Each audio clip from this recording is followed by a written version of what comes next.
Hi, welcome to the OpenACC workshop presented by the NSF Succeed program. This was originally a one-day hands-on event that you can view at your own pace. If you look at the link below, you can get access to the content and slides used by the original students. I am coming to you today from the Pittsburgh Super Community Center. My name is John Urbanek, and I spend a lot of my time helping people to parallelize their code using OpenACC, as well as other parallel programming techniques. And these days, a lot of that stuff also glues in tightly with big data and machine learning. So it's an ecosystem that I will have an opportunity to explain to you how these pieces fit together. But we'll be spending today talking about OpenACC because that's our workshop right now. What is OpenACC in particular? It can be summed up nicely in a sentence by saying it's a directive-based standard to allow developers to take advantage of accelerators such as GPUs from NVIDIA and AMD, Intel Xeon Phi, another very interesting accelerator we'll talk about, FPGAs and DSPs, so even more exotic types of hardware, which are important to at least a few of you out there. So that's a nice one-word sentence. What does it really actually mean? What it means is, well, the most important part of that is the directive. Well, let me see here. Go back. Most important part of this is that sentence is the directives. Directives means that we are sticking in to our program some very simple one-line, or not one-line, most of them are one-line, some very simple, hopefully, hints to the compiler to tell it to go off and do a whole lot of parallelization work behind the scenes for us. So we're not having to go back and rewrite our algorithms from the ground up. Instead, we're taking our existing serial code and we're sticking in these hints, and it tells the GPU how to basically parallelize. In our case, we'll see from our examples today, a large loop, for example. The compiler that's ignorant about this, the compiler that knows nothing about OpenACC, which today all the compilers that matter know about OpenACC, but a compiler, for example, that doesn't know about OpenACC, or more importantly, a programmer, one of your colleagues that doesn't know about OpenACC, can ignore those directives, and they've still got a perfectly valid C or Fortran code. So as we stick directives in our code, we are giving these hints to the compiler about how to run things in parallel, but the parallel code or the serial code that's left behind is still valid serial code. So somebody that doesn't know about our hints and just can treat them as gibberish. As a matter of fact, we'll see that they just look like comment statements in syntax to the compiler. So this, to any of you that know OpenMP, which is something I've already referred to several times now, will look very, very familiar. For those of you that know OpenMP, as a matter of fact, the next 15 minutes or so are going to look kind of redundant and boring if you know OpenMP. But stick around because things are going to take a twist. There's a reason OpenACC exists alongside OpenMP. It's a very, very similar approach. There's a good reason for it in that OpenMP committee are the ones that started OpenACC.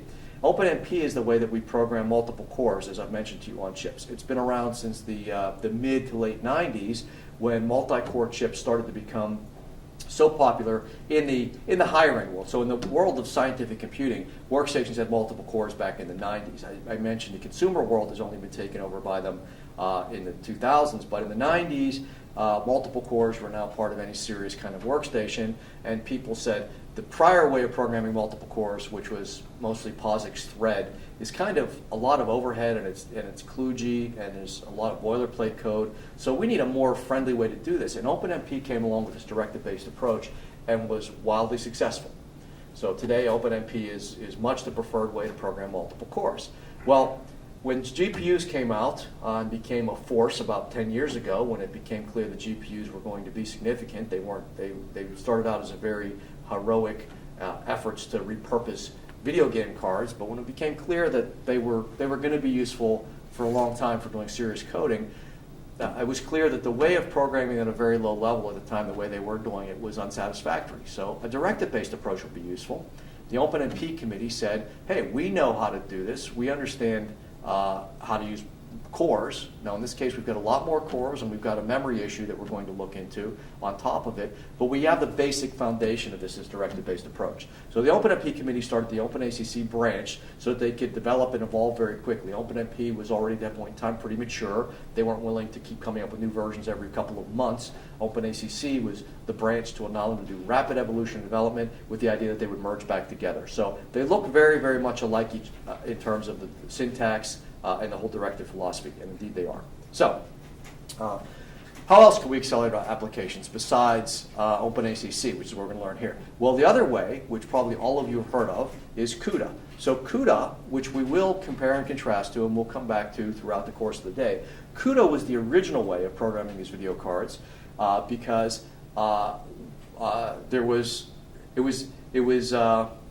well, I think it's almost impossible to avoid the history of it. The very first programmers to use video cards were guys that said, hey, I know that this video card sitting on my desk, sitting in my machine that I'm using to play Quake with, I know this video card has a lot of math capability embedded in it. It's got a lot of flops. I use the term flops today, floating point operations per second. It's basically one way of measuring how powerful your hardware is or how many operations your code does. How many floating point operations, typically 64-bit math for scientific computing, how many 64-bit math floating point operations can I crank through?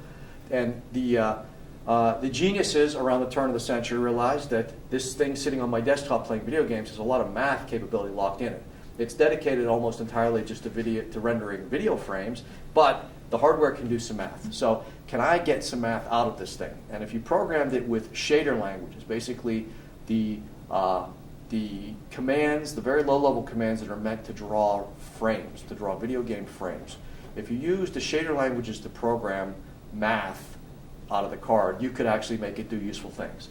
Now that is a very heroic and difficult way to do things. However, NVIDIA kind of embraced that and said, we're going to aid and enable this, these guys doing this crazy stuff here. We're going to help them. We'll take our shader language and kind of tweak it into a little less crazy of a form called Cuda, which will be a way of programming these video cards that is still low level, but at least not insane. And so Cuda was born, and Cuda was the way to program these cards, and Cuda was how we all did GPU programming for the first 4 or 5 years of doing any kind of serious scientific computing on GPUs. However, Cuda is low level. Cuda is, and we'll show you examples of it, and we'll compare and contrast here. Cuda is painful to use because there is so much boilerplate stuff that you think, shouldn't a compiler be doing this for me?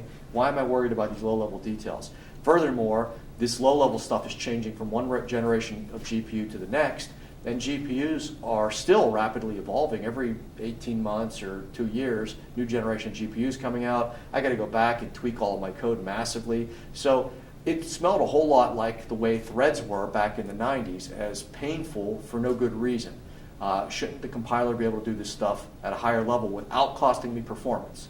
Knowing things at a higher level when it costs you performance is one thing. You know, saying I'm going to do something in Python instead of C means you're willing to trade off performance, but you know that up front.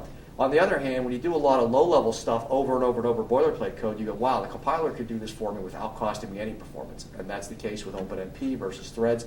That indeed is the case with OpenACC versus Cuda, is there must be a better way of doing stuff where I don't have to time after time after time keep wasting my time doing low-level things that are obvious. That's what compilers are good at. That's where OpenACC comes from. Now, the other way, and maybe the most attractive way to do programming, is that somebody else already wrote the code for you, most of it, and all you need to do is steal some of it, and that's what libraries are.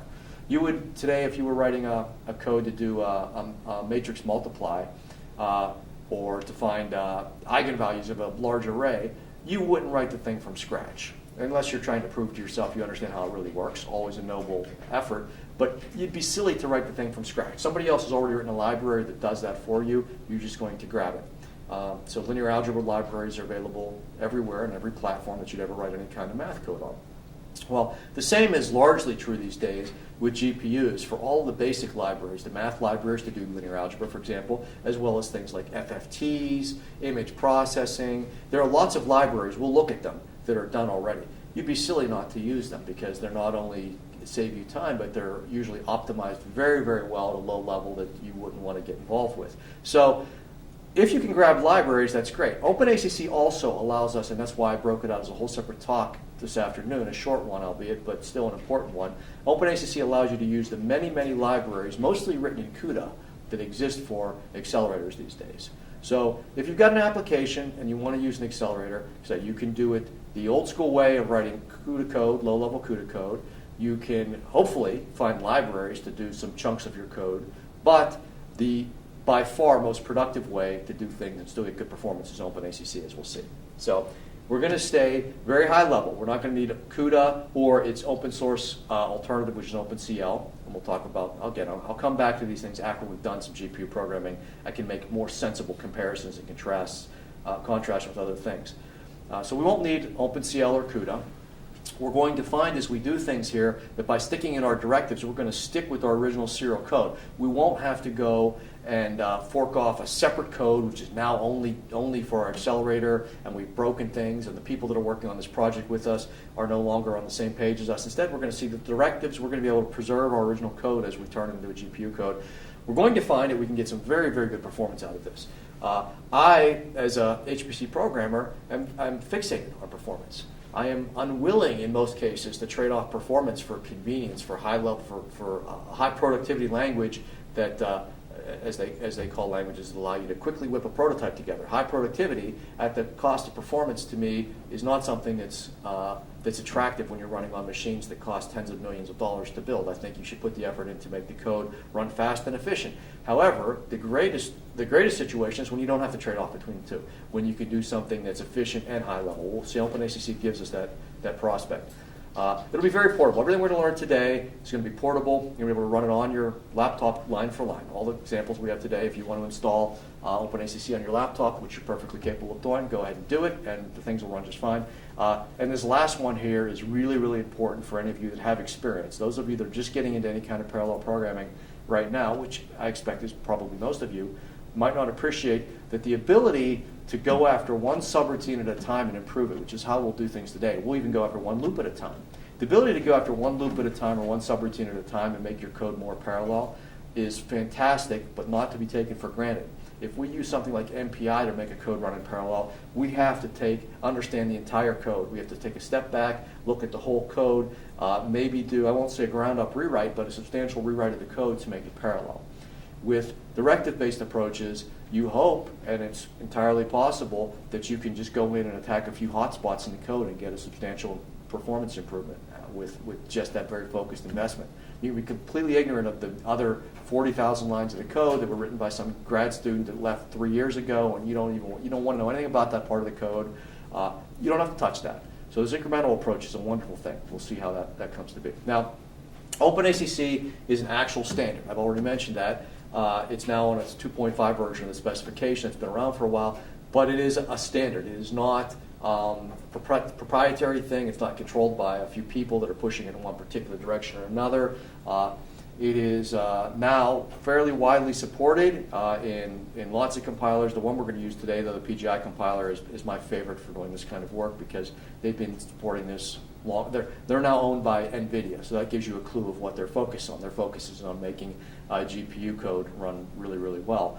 But GCC now has it, although if you're going to use it in GCC, definitely use a 6.0 version. But I would suggest if you want a free version of it, probably get the PGI Community Edition. So the compiler we're using today has a community version of it. It's available for free. Has some minor trade-offs versus the licensed version that we're going to use here. I don't think they'll have any impact on most of you. So take a look at that if you want to download a compiler and do this stuff on your own laptop.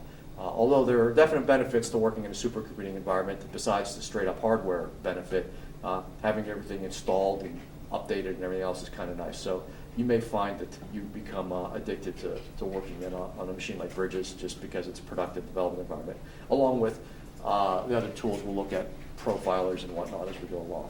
So OpenACC has had some very serious adoption over the past 5 years or so.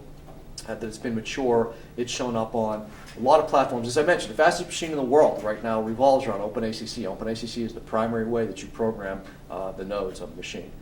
There are lots and lots of projects that now use it. Hackathons happen continually all over the place for people to go in and OpenACC up their code. There are lots of major applications now that are using it, that are serious applications, that previously would have been all Cuda, because that would have been the only real way to get the performance. Because they're serious codes, they can't afford to give up performance, and they're using OpenACC. I could point out lots of cases, so I'll skip the cheerleading here, except for a couple of very quick mentions that if you go to some place like NVIDIA's pages are good, but I don't want to be an infomercial for NVIDIA, but they have lots of cases there talking about how people are able to stick in just a few directives and speed the code up, or alter relatively small portions of the code and get these big performance improvements. You should always be skeptical of anybody that has nothing but successful cases here, because what about the dead ends? What about the cases where somebody spent a whole lot of time and effort and it was a disaster? They got no performance improvement. You should always ask about those. They're obviously not going to be highlighted at a site that's trying to convince you that this is the way to do things. So I encourage skepticism in parallel computing. I've become quite cynical myself about all the wonderful new alternatives that are out there for doing parallel computing.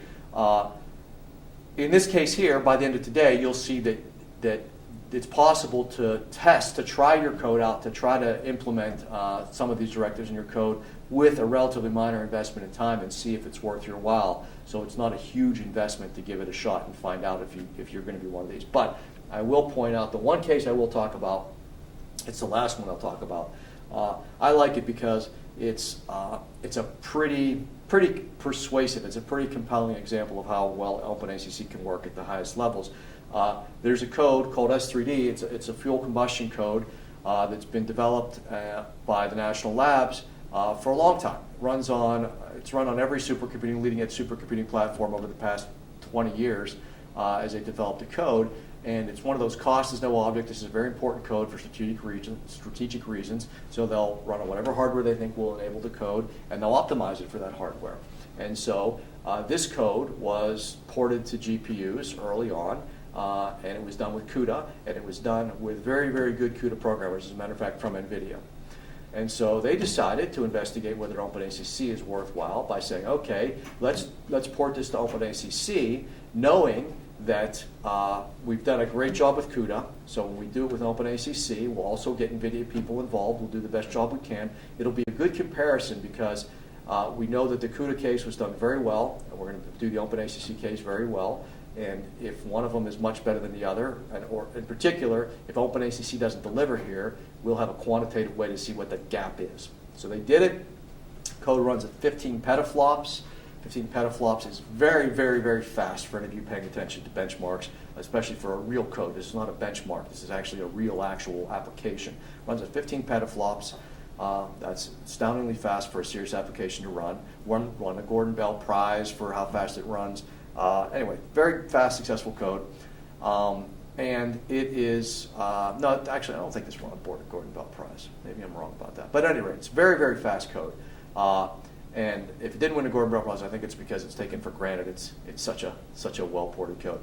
But the difference between OpenACC and the Cuda version was less than 1% in performance. And so they managed to modify less than 1% of the lines of code with these directives and still get equivalent CUDA performance on a code that was already CUDA optimized very, very well. So that's it. Now let's start doing some coding here. I hope that you're enthusiastic and convinced that it's worthwhile. Here's our first example of a directive here to accelerate a very, very simple loop. It's a loop that does nothing more than take a couple of vectors. And by vectors, I mean a one-dimensional array. So we've got a couple of one-dimensional arrays, x and y. We're going to add them together, multiply one of the arrays. This is a common enough math operation. It's done so much in so many codes to do this with a couple of vectors that it actually has a name for it, Saxby. And it's actually a linear algebra routine in most math libraries, because if you can use the math library to do it, it'll be faster than your serial code, as simple as this loop is. So this is an actual bona fide linear algebra routine to add two vectors together. At any rate, we've got the simple loop written out right here. And we apply this OpenACC directive. We'll look at this directive in detail here, so you don't have to puzzle it out yourself. But here's the directive. It's a directive we'll find is very powerful that accelerates this loop. Here it is in Fortran. We're going to do everything today in C and Fortran, or almost everything today in C and Fortran. The C and Fortran commands are almost exactly the same, except the Fortran ones. The C ones apply to the next block of code that they're in. The Fortran ones, Fortran doesn't have official blocks of code. Fortran instead has, that's why you have end-do commands and things like that. So in Fortran, we'll have to bracket each directive with its end directive. So if we have kernels in C, we have kernels and end kernels in Fortran. Here's the code right here. Here's an example, and we'll get back into exactly what's going on. But again, first of all, I want to point out that these directives, these kernel directives, are very simple to use. They're very powerful. We'll see they do a whole lot of heavy lifting for us, but they're very simple. They just go around blocks of our code and do do magical things. They turn this into very effective, efficient GPU code. But let's understand exactly how they work as we start to get into some examples here. The syntax is fairly straightforward. These things actually look to the compiler like comments that they can ignore. In Fortran, this bang statement at the beginning of a line is actually the syntax for a comment. This thing looks like a comment to a compiler that doesn't care about these commands. So we can stick this in a 20-year-old compiler that never saw, has no idea what OpenACC is, and it'll compile just fine. We'll just think these are some weird comments. They apply to the block of code that they either bracket in Fortran, or in C we've always got a block of code. C is built around blocks of code, right? Things between braces and whatnot. And so in C it just applies to the next block of code. That's not ambiguous. One thing I'll point out here is it's very common practice. Most people with anything that looks like a pragma, in C, by the way, I say in Fortran this is a comment, in C this is actually a pragma. C has this built into the language, these things called pragmas. They're basically meant for extensions to the language, things that are non-standard and compilers may or may not implement them. So in C it's not actually a comment as much as it's a pragma statement, and it's effectively something that the compiler can ignore if it doesn't know what that is. That's what pragmas are. Say, hey, if you don't know what this is, ignore me. If you know to do something special, go ahead and do it. For any of you that are experienced programs, you've surely seen pragmas before because they're used for all kinds of stuff, improving memory layouts and structured structs and things like that. Most people will never indent pragmas or directives. They're always in the first column. I think it really gets in the way of my examples here and clutters it up, so I will indent them in my examples. It's strictly a matter of style. The compiler does not care. So don't get concerned if you look at other examples and these things are always lined up in the first column, and if you'll notice mine, I have them kind of flow with the code. I think it's more aesthetically pleasing, but more importantly, it makes it easier to understand as you're learning here. But it's strictly a stylistic difference. Okay, so let's look at let's look at a full code here, the Saxby example here, and what's going on. So we take our Saxby example here. This is our old serial code here. It did its thing here, and it calls down here a loop to add these two vectors together. So we initialize our vectors, fill them up with some information. Down here, don't worry about the details too much. We're still just showing you some examples here. So down here, it calls the Saxby routine. And if we profile our code or we look at our code, we'll say, oh, almost all the time in this code is spent doing this math here. So maybe this is what we want to speed up with some OpenACC directives. I wish that this code ran on a GPU. So we come over here and look at, here's our main loop. Here is the loop in the code where all the effort's going on. Let's run this on the GPU. And indeed, that is what the kernel's directive does. It runs things on a GPU. It says, this directive says, try to run on the GPU. And if that sounds ridiculously simplistic, like it can't be that simple, can it? That is indeed the case here. So if we stick the kernel's directive in front of a loop, it says run this loop on the GPU. This is exactly the right thing to do here, and this loop will run on the GPU, and it will run much, much faster. Now, one other little detail I've got to point out here, it's important, is that we have this for C programmers. So Fortran programmers can tune out for a minute here and feel superior. C programmers, there's something here called restrict, and you might think that this is some OpenACC related command, and that's unfortunate because restrict is actually a standard C keyword. It's part of C99. It's been around for a long time. It's very, very important to understand in C because it allows your code to be optimized by the compiler. It should be used widely in lots and lots of code, and yet for many of you, undoubtedly some of you out there, it's the first time you're seeing this restrict keyword ever. You're not even aware it's part of the language. It's important in general to get good performance. It's really important here for OpenACC because this keyword, which again you should probably already be using in your serial code or not, this keyword gets rid of the biggest problem that C has with performance optimization, which is that because everything in C is effectively a pointer, the array here called Y could actually be overlapping with the array called X. They could theoretically even be the same array. Y and X could actually be the same array. And you might say that's silly, that's not the case, but it's entirely possible in C. Anytime you're dealing with a variable in C, something else could be pointing at it. In this case here, if X and Y overlap, it would make this loop here hard to break up into pieces, for the compiler to break up into pieces and work on independently, and therefore, even in your serial code, this loop will run slower here unless you use the restrict keyword.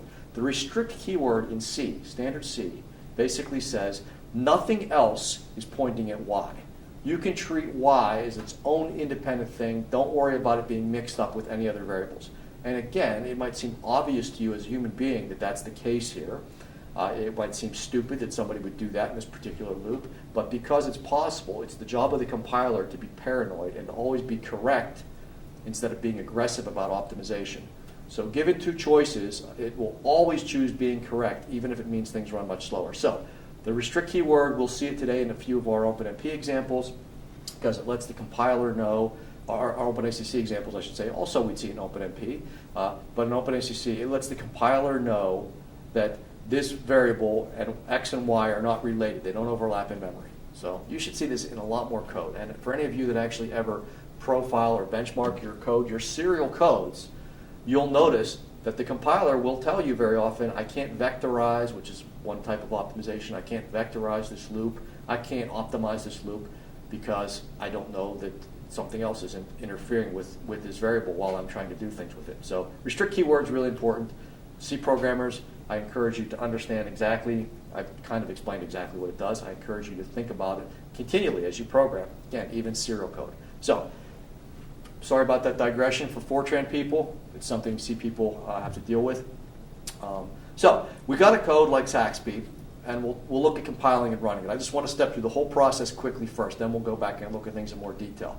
But I want to show you the whole process is pretty straightforward. If we've got a code like this, Saxby code, and it's the C and Fortran versions of it compiled with the normal C and Fortran compilers. So again, PGCC is just the normal C compiler from Portland Group. PGF90 is the normal Fortran compiler. They're normal compilers. However, with directive-based approaches, when you want to activate those directives, when you want the compiler to quit treating them as comments or pragmas, and you want them to start doing something with them, you need to tell the compiler some way, and the way you always do it is with a switch to the compiler. In this case here, the -ACC switch here tells the compiler, this source code now, start paying attention to these ACC directives. You might have other type of directives in there. For example, we get an OpenMP directives, in which case we'd have a switch to say start paying attention to those. In this case, though, we wanted to start compiling with the OpenACC directive, so we use -ACC. We also find, and this is an optional switch here, you could choose not to use this switch today if you want. We also find, though, the compiler will tell us what it's up to when it's compiling stuff. So I hope that any of you that have done serious work in the past have used flags like there's usually a flag called info or minfo. These are compiler specific, so these might vary between compilers. But all compilers have a flag that says, hey, give me a clue as to what you're up to. Sometimes you want the compilation just be quiet, just compile the thing. But sometimes you'd say, hey, let me know what hints or clues or objections or warnings or whatnot you have. The minfo flag for PGI can give us lots of feedback. In particular, if we say, give us some feedback about how well you're using the accelerator command. So if we say -info excel, we'll get a lot of useful information back. So I encourage you to use this flag today while we compile stuff. So we're basically just compiling code with a -ACC flag, and now the output that comes out, the out file that comes back, has embedded in it GPU code. When we run it, it'll grab the GPU and do stuff on the GPU if possible. So here's our compilation here, the C code here.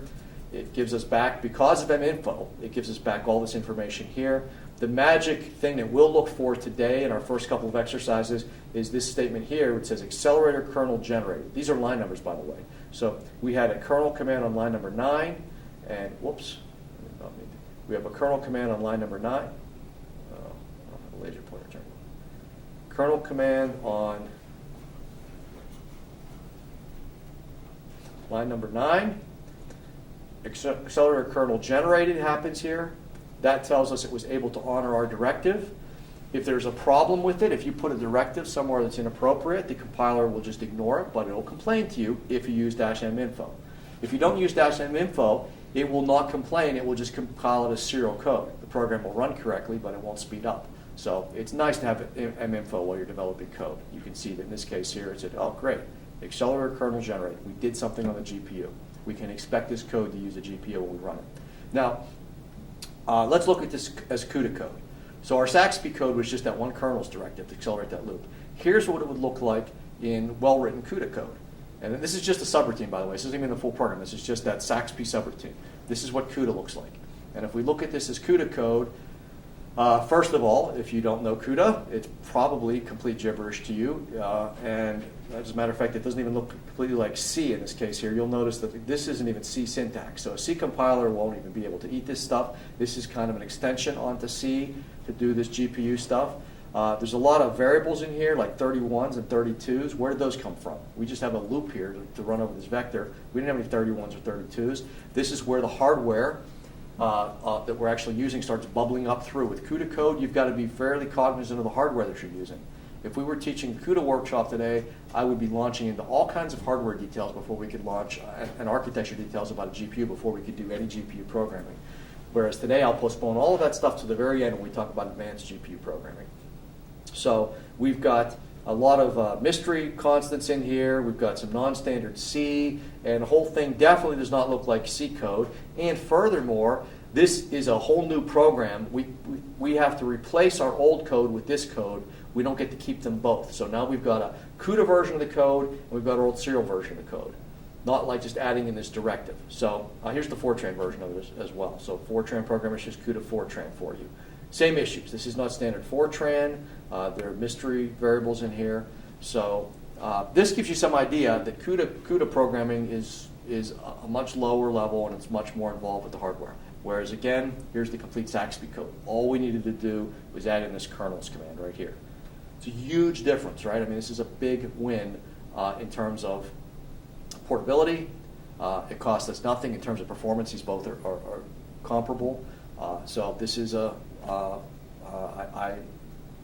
oversimplified. This is a real win. This is there's nothing more I could do really here to improve the performance of that particular loop. Actually, there's a tiny bit more I can do, and I'll talk about optimization later, but it buys us very little here. This is a well-written OpenACC code, and a well-written GPU-enabled code. So, as I said, I mentioned all these big differences here between the two. I won't dwell on that. But you might be saying, this is too easy. What's the gimmick here? If I can just stick kernel in front of every loop, why don't I do that? This is the end of the workshop. Just stick kernel in front of all of our loops, and we can go home. Or better yet, why wouldn't a compiler do this for you if it's that simple? And the answer is that there are two issues that prevent us from just sticking kernel in front of every loop. One of which is data dependencies in loops that we're going to look at right now. And the second one of which is data movement. As I mentioned to you, GPU and CPU memories are different. We've got to move things back and forth on the bus. And moving things back and forth can become very expensive. So we've got to manage these two things here. These are the two things that prevent us from just throwing kernel willy-nilly in front of every loop. So let's look at data dependencies first.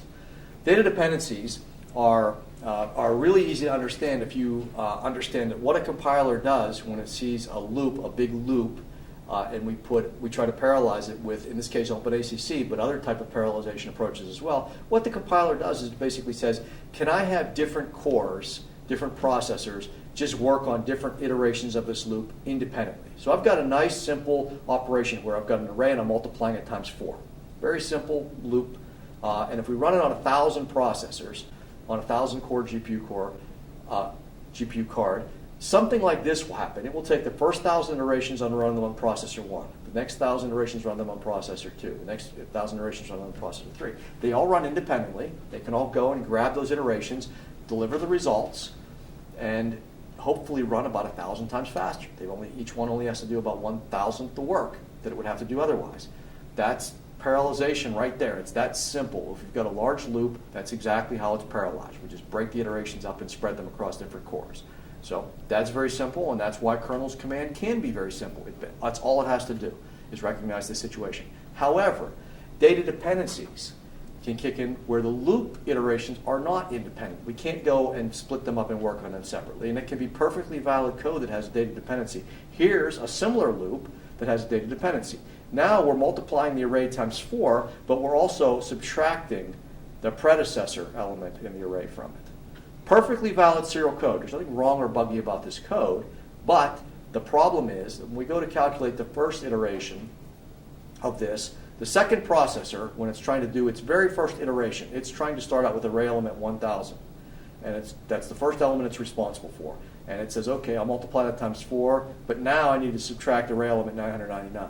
Array element 999 has not been calculated yet. Processor 1's responsible for that. It's way back on element number 0. It hasn't gotten there yet. So the result is not available yet, and so processor 2 has two choices. It can either wait, in which case it's got to wait 1,000 cycles for processor 1 to finally get there before it can start, or it can charge ahead and give with whatever random crap is sitting in here. And you might think, of course, it's going to have to wait, and that's for OpenACC, that's true. This loop will wait, and it won't speed up at all because it'll give us the correct result, but it won't run any faster at all. So putting kernels in front of this won't cause it to run any faster at all. On the other hand, OpenMP will go ahead. OpenMP has a different philosophy here. OpenMP, as I said, is a predecessor to OpenACC. OpenMP always listens to you. If you parallelize this loop with OpenMP, it's going to charge ahead, and it's going to use whatever random variable stuck in here, and the result's going to be what is almost certainly just wrong. It's going to be broken. So with OpenACC, we don't have to worry about breaking things so much. It'll just won't speed up at all. It won't be able to do anything useful. This is a data dependency. So if the compiler even suspects there's a data dependency in OpenACC, it's going to refuse to parallelize it, and it'll let us know. That minfo flag, like I said, it's really useful. Previously it said accelerator kernel generated, and we said, yeah, good, we're off to the races. Now it'll tell us, hey, there's a dependency here. So it's going to prevent parallelization. And so the messages aren't that cryptic. They're actually pretty friendly. But even if this at first doesn't appear completely obvious to you, the very fact that it said no accelerator kernel generated, that'll give you a clue to go back and look at it. So large complex loops are more the case than simple little two-line statements like we have here. So in HPC, you're going to run into a lot of large complicated loops where there might be a dependency, or the compiler might think there's a dependency. So what can you do? Well, sometimes just rearranging your code makes it more obvious to the compiler that there isn't a dependency. You can look at it and say, oh, I can see why the code's confused by this. Sometimes you can even get rid of a dependency. The dependency is really there, but it's not necessary. It's just a kind of, I won't say sloppy coding, but it was somebody thinking in serial terms, didn't see any harm in having a dependency that's not really necessary. So you can get rid of them pretty easily sometimes. There's a whole bag of tricks that are developed to get rid of data dependencies, because data dependencies have been bad for coding for about 40 years. Even back in the 60s, computers were trying to do loops in little pieces in parallel. Something called vectorization has been very common in the supercomputing world for, again, 40 plus years, in the desktop world for 20 some years. So getting rid of data dependencies in loops has been desirable, even in very serial-oriented code, for a long time. So people have whole bags of tricks to get rid of data dependencies. And so if you've got one in your code, and you want to spend a little bit of time poking around online saying, how can I get rid of this type of data dependency, you'll have lots of answers out there. I used to give a talk just on data dependencies and getting rid of them in code about all these bag of tricks, but it's about an hour and a half to go over them all, and we not only don't have the time here for this, but for most people, they only want one of those tricks out of the whole bag, so it's silly to teach all of them. Instead, if you have a data dependency in your code and you can't see an obvious, intuitive way to get rid of it, if you poke around, you can find, or ask somebody like me who knows the whole bag of tricks, you can often get somebody who can say, yeah, there's a way to get rid of that dependency out of the loop. Compilers have actually gotten quite good at doing this themselves, because again, it's a desirable thing to do even in very serial type code. So a lot of times compilers will just get rid of the data dependency. They'll switch them out in the way they're ordering code, and boom, it disappears, and you never even know it's there. Sometimes a dash info flag will be informative. It'll let you know the compiler managed to get rid of the data dependency for you. However, worst case, if you're sure that there's really not a data dependency and the compiler just can't see its way through your gigantic 100-line, 40-variable for loop or do loop, you can use the independent clause, and this overrides the compiler's judgment. Okay, let's get on to our first example, our exercise, because you know enough, believe it or not now, with only really one directive in hand, to go ahead and attack a code and get some results. And we'll be able to combine our exercise time with our first break, with our lunch break here. That'll be great. That'll be efficient. So our first exercise, and one that we'll use several times today, is a Laplace Solver. Which is a fancy way of saying we're going to solve a very simple physical problem of temperature on a metal plate. The reason I picked this problem is not to make OpenACC look really good. That would be kind of unfair, but typical when people were promoting some kind of programming approach. And instead, I use this problem instead because I can use it across MPI and OpenMP and OpenACC as well, and compare and contrast. So this is a great problem because it works. It's a serial code that we're starting with, which is a legit, normal-looking serial code. It's the way you'd write this if you wrote this 30 years ago. It's also a code that you can run in MPI on 1,000,000 cores.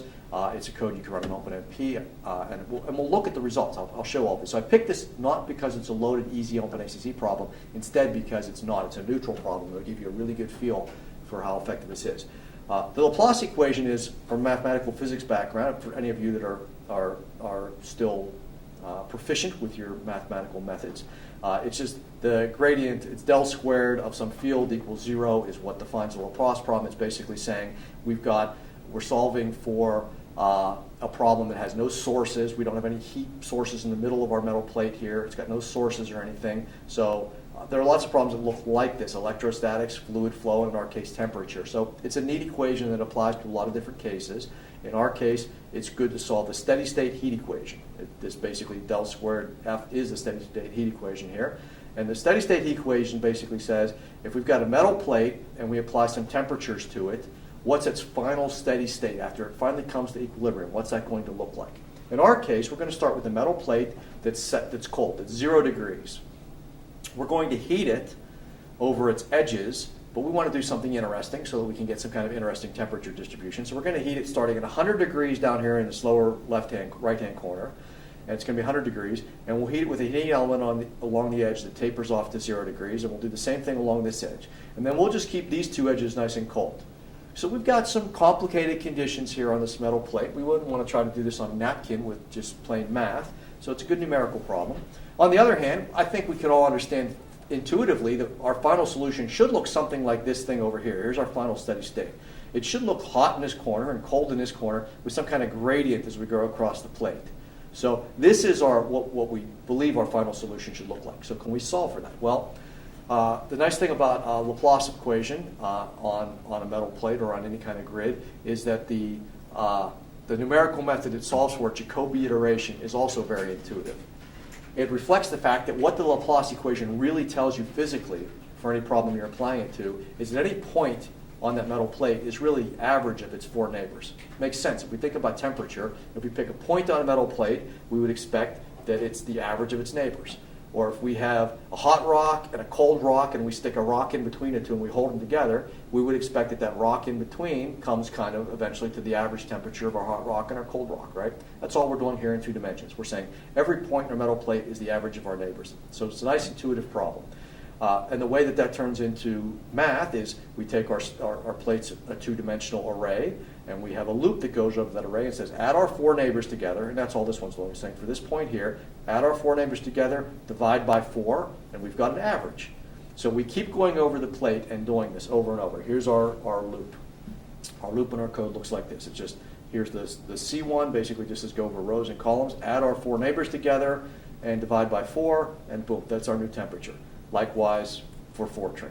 So it's very, very simple to go over the plate, and we keep doing that until such time as it quits changing from one iteration to the next. That's what we call equilibrium. That's when we know we're done. It's going to change a whole lot. It'll start out at 0 degrees. It's going to end up with that temperature gradient, but at some point from one time step to the next, it's not going to change much at all. We're going to have got it so all the points are averaged properly. Here's the actual kernel of code that does that. And by the way, the word kernel here is a little bit overloaded. It turns out historically, whenever you're looking at large numerical codes, the kernel of the code refers to all the math operations are done. It also, in OpenACC, has a very specific meaning, as in the kernel directive, which says turn this piece of code into something on a GPU. And the two are related, but they overlap a little bit. So the historical one is what this is here. So I hope I'm not confusing you too much. Again, they're almost the same idea. But in this case here, the kernel of the code here is where all the math happens in our code. And we're going to give you the serial code to start with. And it's not that big of a code, but this is where all the number crunching happens. It's a loop that basically says, while our temperature is still changing, so this is our worst case temperature change from one time step to the next, while it's greater than some maximum change. And also, the user can type into this code a maximum number of iterations to run. So the user can say, only run for 100 iterations. I just want to see how far you get. So we can have both a temperature tolerance and a user maximum iteration count. So while both of those are still good, while our temperature is still changing and we haven't exceeded the user's iteration maximum, let's go and solve this using the Laplace method. Let's go and average our neighbors. And we're going to look at the Fortran one in just one slide, by the way. So Fortran people, you can follow along here. They're very similar codes, but we'll look at the Fortran one in the next slide. So we're going to solve this iteratively to get the Laplace equation results.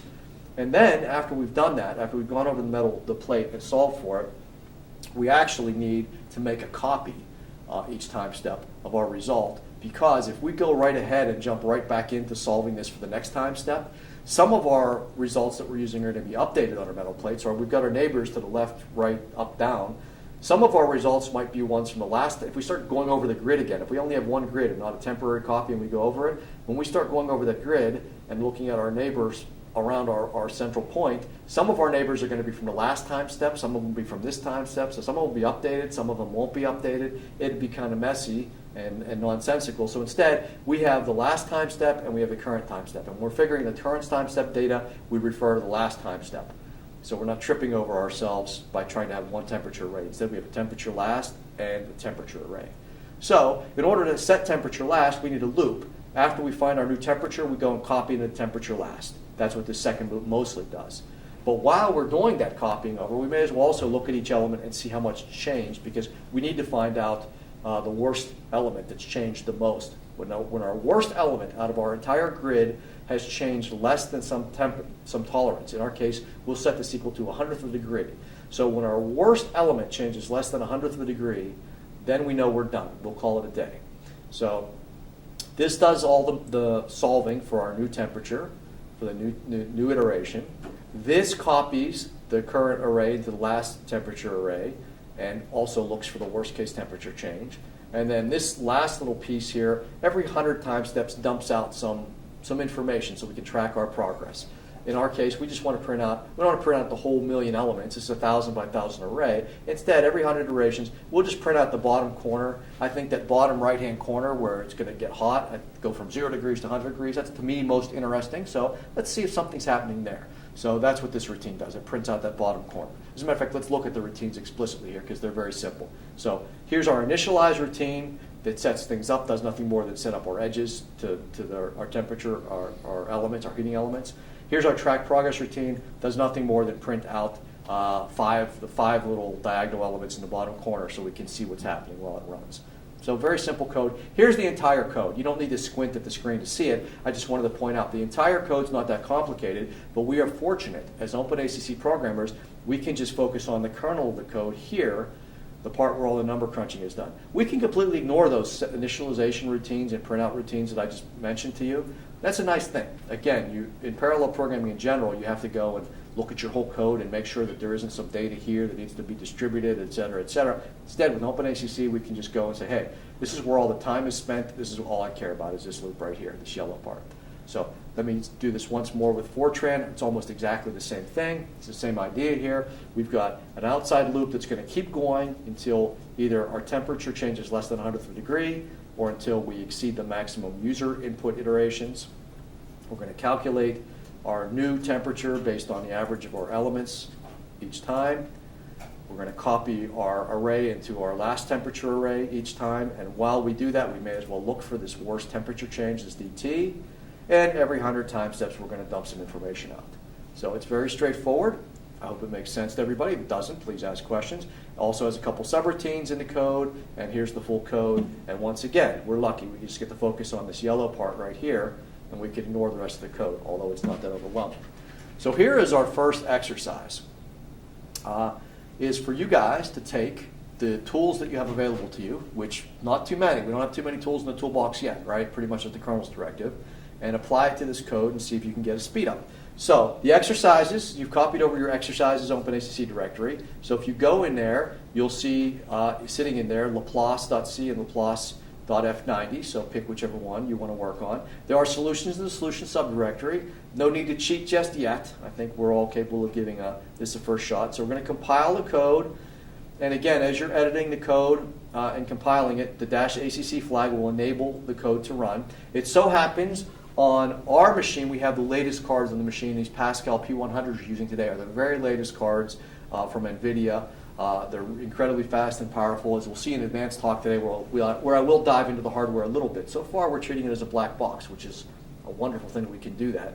But when I talk about the hardware later today, you'll see the Pascals that we're using are very powerful. The trade-off is we do have to, when we're compiling for the Pascals, they have some extra special flags. So to compile for the Pascal processors today, you will need to specify the architecture. So that's what this flag means. It says target. There's a laser pointer. Keep turning off on me here. So when we are compiling this afternoon on the P100s, you need to specify a target architecture. So when you compile with for GPUs, at compile time, as I said, it's spitting out an A.out. That A.out file will run on a GPU with a CPU, or if there's no GPU available, it'll just run on the CPU. It's nice. You've got a single executable that you can move around, and if there's no GPU, it'll still run and give you the correct answer. It won't run as fast, but matter of fact, it'll run much slower, but it'll at least work. So in that one binary that it spits out when you compile it is the GPU code and the CPU code combined. However, you might ask yourself, how does the compiler know which GPU type it's compiling for? And the answer is it doesn't, and that's how you tell it with this flag right here. So we're going to tell it that we want to compile for these Cuda 8 Teslas, and that's a P100. Again, it's the latest, greatest GPUs available, so it should be fun for you to compare results if you have slower GPUs and you take stuff and run there, or you run on your laptops or whatever. So the -TA flag will compile that. We're going to compile the C or the Fortran codes that you edit and add some kind of directives to it. Again, you've only got the kernel directives to work with. Now, if you use, as I said, the -minfo flag, it will be very helpful in giving you some additional output to tell you what's going on here. And most importantly, it'll tell you if it's able to generate an accelerator kernel, or it'll tell you why it can't. So look at the output here and see if you're having the effect that you hope you are having.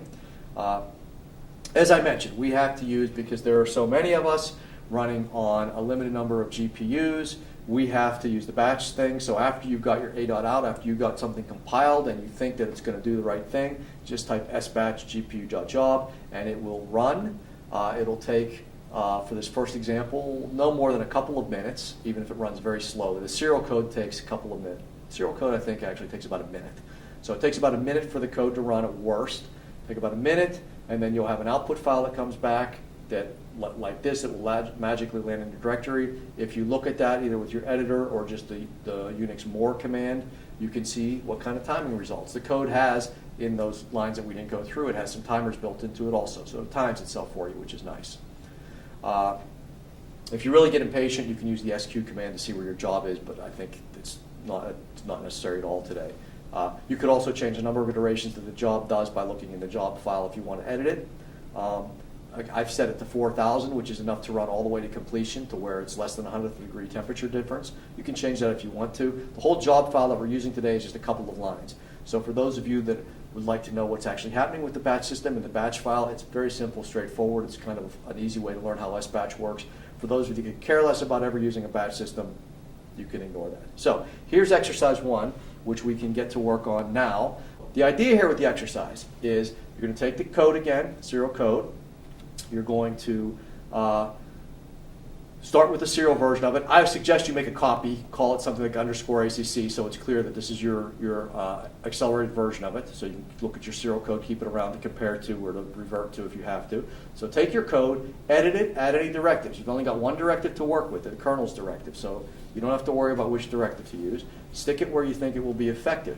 Compile, again, with it, the -ACC flag turns on those directives. If you don't put that in there, it'll compile and run as a serial code. It'll run just fine, but it won't speed up. So compile with a -ACC flag. You'll need to use the Pascals. You'll need to have this additional little command in there. I suggest you use -minfo to make sure that you're getting some information back, and that should work. One caution for those of you that are cutting and pasting, which I would be tempted to do as well, I will note that depending on your PDF viewers and whatnot, sometimes these dashes here go, instead of being the regular dash on your keyboard, turn into the extra long M dash. It will cause endless confusion to you because it will, when you go to compile these, it will get some weird error back from the compiler. And it's not even easy to see because the M dash and the dash are just a couple pixels different in length. So if you cut and paste this instead of typing it in yourself and you get a weird error back, immediately be suspicious that your dashes are weird and go back and change them. By the way, on bridges, your shell by default has built into your normal shell. You have command recall and editing, so you can use the cursor keys to move back on a line and edit commands. So take advantage of that. But at any rate, if you cut and paste these directions yourself instead of typing them in, which is fine. I'm lazy like that myself too. If you do that and something weird happens, make sure that your PDF converter or whatever hasn't turned these dashes into long dashes. It's maddening, but browsers and whatnot have a tendency to do that. Okay, so whoops, don't want to go to solution. So go ahead, try this exercise. To run it after you've got an a.out, type sbatch gpu.job. That will run the code. Currently it's at 4,000 iterations. It'll run all the way to completion. Like I said, it takes about a minute or less.